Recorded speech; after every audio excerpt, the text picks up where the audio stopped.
want to stick with this issue now. I'm going to go down to Lismore, up to Lismore in New South Wales, catch up with Kevin Hogan, who's the Nationals Deputy Leader. Thanks for joining us, Kevin. I want to first get your thoughts on that. You know, has the Australian government, through Anthony Albanese and Penny Wong, been strong enough on this? They say they want this resolved through dialogue and conversations, but that's exactly what has failed here over many decades. The world cannot stand to see Iran develop nuclear weapons.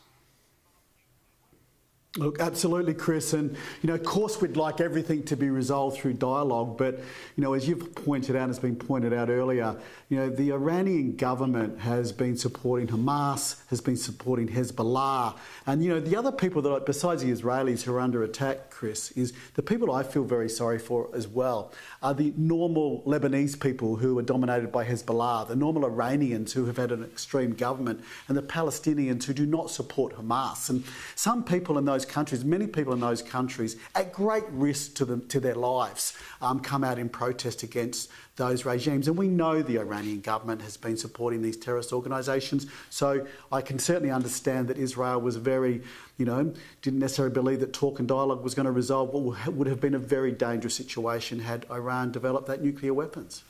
Yeah, and there are indications that there could be a rising up of people in Iran. We've got to take those messages with a grain of salt, because it's hard to confirm anything out of Iran.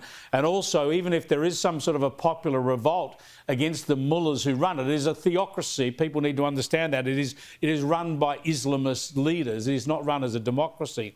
If they do rise up against that, it could be very, very perilous for them. People might want to see that happen, but a lot of lives could be lost in the process.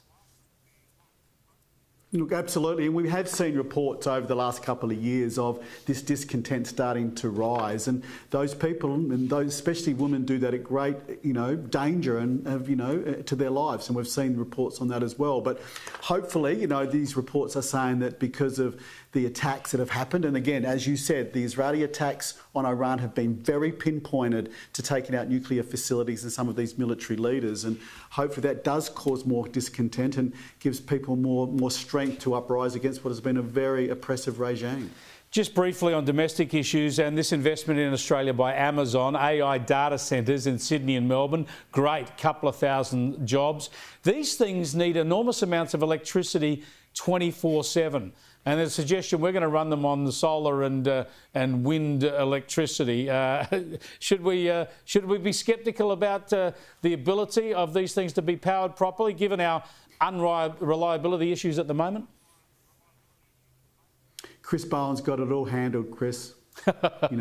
Just asking. But no, of course, I mean, this is... And look at the interview you played earlier. The Prime Minister, again, let's cut down free speech, does not even want the word nuclear asked in a press conference about this. I mean, these things absorb enormous amounts of energy. We're seeing Amazon doing what they're doing. We've seen Microsoft in America actually develop a nuclear power station, redevelop one, because they know they need energy reliability, and the Prime Minister doesn't even want to talk about it here. So, look, I think, like you, Chris, do not have any faith in Chris Bowen and our energy plan. So, great to see Amazon's investment, but I think, as we're seeing with Tomago, really now looking for an energy bailout from the government because of the failure of our energy system, or what they perceive is going to be the failure of our energy system. We have a lot to worry about in this space with this current Labor-Greens alliance. I reckon there'll be a thumping big diesel generator out the back of those Amazon data centres for sure. Thanks for joining us, Kevin. I appreciate it. Kevin Hogan there, who's the Deputy Nationals Leader,